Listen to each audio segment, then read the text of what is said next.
Olá pessoal, hoje nós vamos apresentar sobre a síntese neoclássica original, uma história do mainstream macroeconômico de Diane Milene Schilling.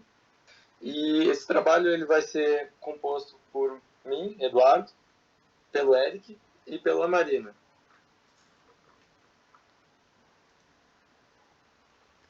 Bom, nessa apresentação a gente vai abordar as definições fundamentais necessárias para entender a síntese neoclássica e sua relevância na história macroeconômica.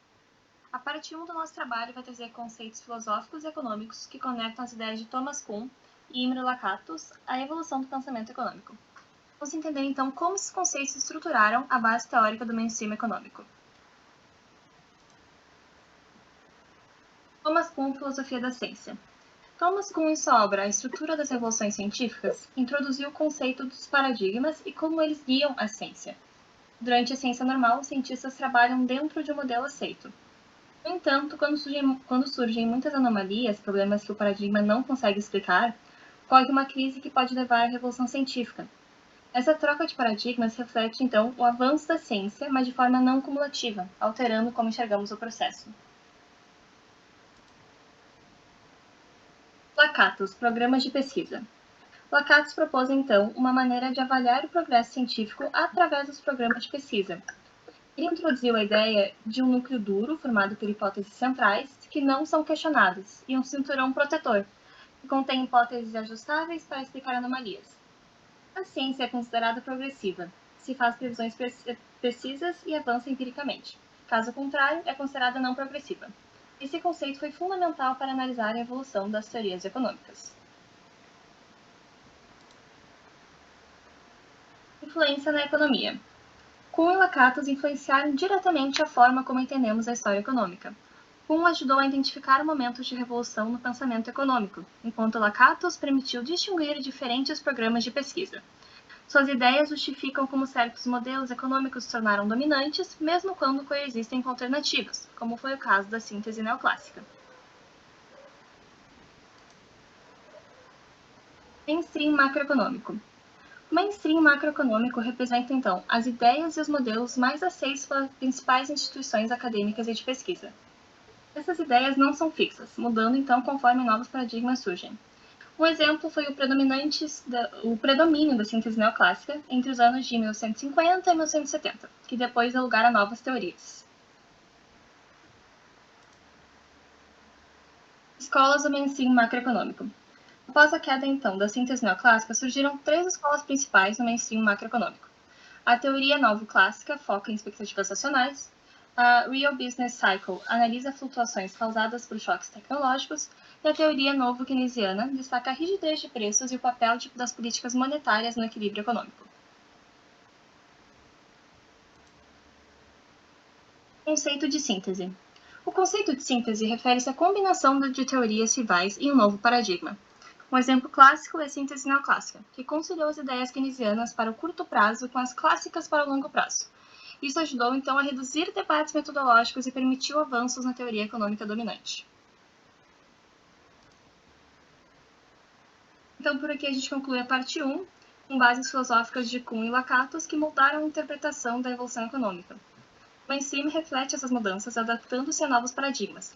Na próxima parte, a gente vai explorar a síntese neoclássica original, sua ascensão e sua queda. Uma breve descrição da síntese neoclássica original.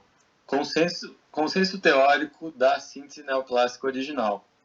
Há uma alta racionalidade dos agentes econômicos, permitindo modelagem via ferramentas microeconômicas. Rigidez de alguns preços, especialmente os salários, que não se ajustam rapidamente para equilibrar os mercados.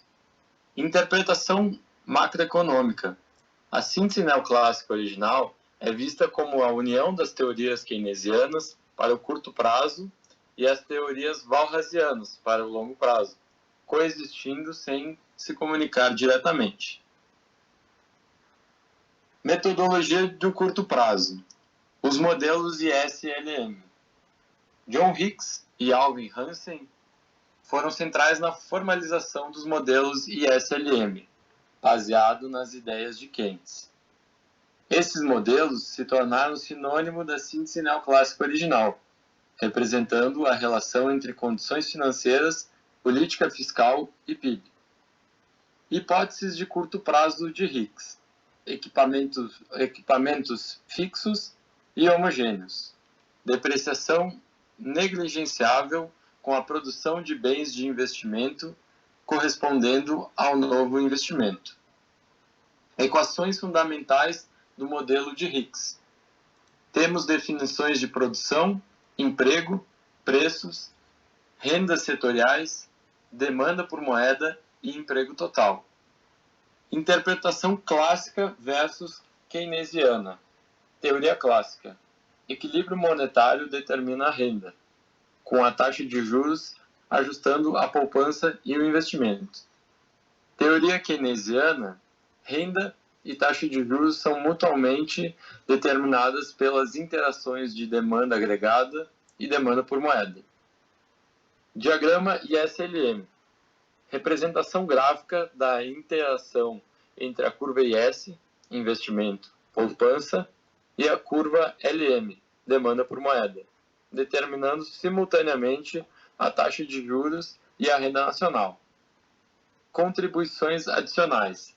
Trabalho de Modigliani, Meltzer, Patkin, entre outros, expandiram a metodologia de curto prazo da síntese neoclássica original, abordando questões como rigidez salarial, funções de débito governamental e estrutura dos modelos macroeconômicos. A curva de Phillips.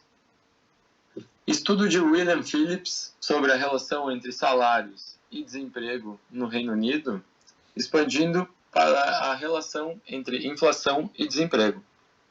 Integração por Richard Lipsey. A relação entre desemprego e variação dos salários com conceito de desemprego friccional, resultando na curva de Phillips. Adaptação macroeconômica. A curva de Phillips foi integrada na teoria macroeconômica, estabelecendo um trade-off entre a inflação e desemprego. A inclusão da curva de Phillips ajudou a preencher a lacuna na teoria keynesiana inicial sobre a formação de preços e a inflação. Metodologia de longo prazo. Estudos de tendências de longo prazo. Focos em tendência de longo prazo de variáveis como produto, emprego e capital. Continuaram utilizando ferramentas clássicas devido à flexibilidade de preços no longo prazo.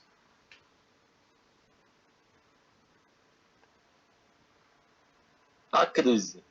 A partir de meados da década de 1960, dificuldades em prever ou explicar mudanças econômicas iniciaram a crise. A crise do petróleo de 1973 levou à estagflação, alta inflação e baixo crescimento, contradizendo a curva de Phillips. Críticas de Lucas e Sargent. Falta de coerência interna da síntese neoclássica original, com uma disjunção entre a racionalidade dos agentes e a rigidez de preços.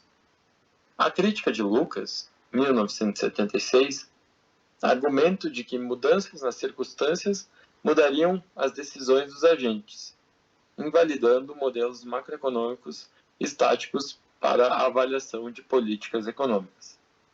Obsolência da síntese neoclássica original, incapacidade de resolver problemas empíricos e a crescente pressão teórica levaram ao abandono da síntese neoclássica original, abrindo espaço para novos paradigmas. Essa parte do trabalho aborda o período de transição entre as sínteses, analisando as principais teorias que emergiram e como elas convergiram para formar um novo mainstream macroeconômico. Após o colapso da síntese neoclássica original nos anos 70, economias buscaram novos paradigmas para explicar os fenômenos da estagflação. Esse período foi marcado por disputas teóricas entre três escolas: a novoclássica, a Real Business Cycle e a novo-keynesiana. A teoria novoclássica, segundo Dixon, introduziu a hipótese de informações imperfeitas para explicar falhas de mercado. Nesse contexto, os agentes eram racionais e os salários eram fixos e flexíveis. Mas os mercados podiam apresentar distorções devido à falta de informações completas. Um exemplo dessa teoria é o modelo de Cover, citado no documento. Ele explica flutuações econômicas com base em choques inesperados na oferta de moeda, mostrando como as expectativas desempenham um papel central na dinâmica do produto e da taxa de juros. Real Business Cycle. A teoria do Real Business Cycle, associada a Prescott, argumenta que as flutuações econômicas eram causadas por choques tecnológicos, enquanto os preços nominais não desempenhavam um papel relevante. Mostram como essa abordagem utiliza preferências intertemporais e choques estocásticos para explicar flutuações em variáveis como produto e emprego. No modelo apresentado, os agentes maximizam sua utilidade esperada, enquanto a produtividade total dos fatores varia de acordo com avanços tecnológicos ou mudanças nas regulamentações. A teoria novo-keynesiana. A teoria novo-keynesiana descrita integrou fundamentos microeconômicos à análise macroeconômica, conciliando expectativas racionais com rigidez nominais de preços e salários. Ela reconhece que falhas de mercado são tão importantes para entender a dinâmica macroeconômica, permitindo que políticas monetárias tenham efeitos reais sobre o produto. Essa teoria destacou, ao explicar como rigidez nominal poderia coexistir com a racionalidade dos agentes, superando algumas limitações do modelo novo clássico. Disputas teóricas e metodológicas.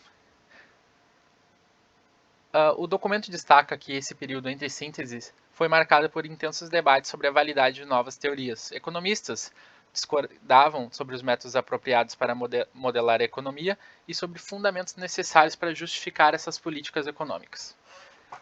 Essas disputas contribuíram para a convergência teórica que resultou na nova síntese neoclássica, como veremos no próximo tópico. A nova síntese neoclássica descreve como o resultado da convergência entre fatores novo-keynesiana, Real Business Cycle e nova clássica. Esse consenso foi baseado no uso de modelos dinâmicos de equilíbrio geral, que combinam fundamentos microeconômicos com análises macroeconômicas de curto e longo prazo.